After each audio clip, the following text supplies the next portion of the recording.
sax kula kulanay arrin markaasi aanu ku daawan jirnay filmaanta markay dadka Soomaalida ay aflaanta filmaanta daawanayaan filmaanta badana waxa lagu daawan jiray iyo sidoo kale adduunyada caalamka markii ugu horeysay ka dhicin in bulshadu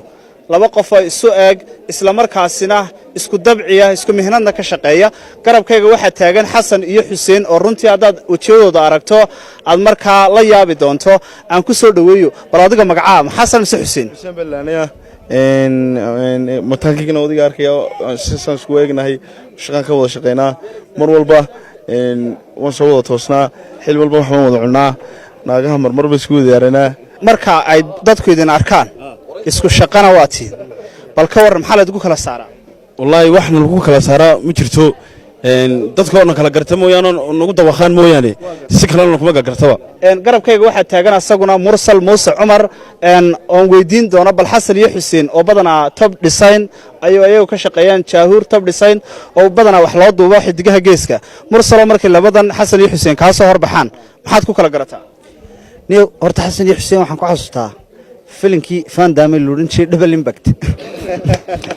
marka labadan nin horta labadaba saaxiib baan nahay aad baan in badan wada shaqeynay ilaa imkana wada shaqeyn fiican baan naga dhaxaysa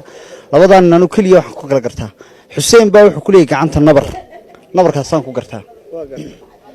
way Cabdihani bal adigu qudhigaagu maxaad isleedahay waad ku kala garanaysaa labadan waji ee sida gaarka iskugu eeg isku wax ka wada shaqeeya maxaad isleedahay waad ku kala garanaysaa ليه هرت وان كغير هرية وحنا أبل موبل كيسي أو كله مسيلا ملا حسين بدو ديفتي تقول أنا وكا حسين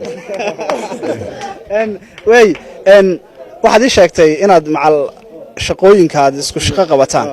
aad xitaa hablaha wada haasawa tagtaan hablo seedin wada yeelaan maalintii nagu yaabka bandaba xeed maalin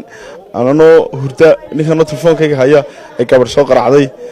anoo la sheekaysanaya gabadhii ninkan u sii sheekeeyey habeenkii kale ayaan ku dhinay israacnaa habeenkii markaan u wada tagnay gabadhii ayuu ilaahay yaab u keenay maalinta habeenkaas lagu dhameysay intii ay soo yaabtayba sax haye bal ka waran adiga markii kuugu la yaab badnayd walaalka marna saaxiibka marna ninka wada shaqaysaan aad meel ku wada kulantaan maxaa kuugu la yaab badnaa waxay maraan isku soo bedelnay jeel أنا حنا مركان حنا كبعدي أنا ملها لحدي مخرمة مالين كم ذا وتجي مركان وتجي كبعدي واحد عضي سجوا ماشي كترو صباحي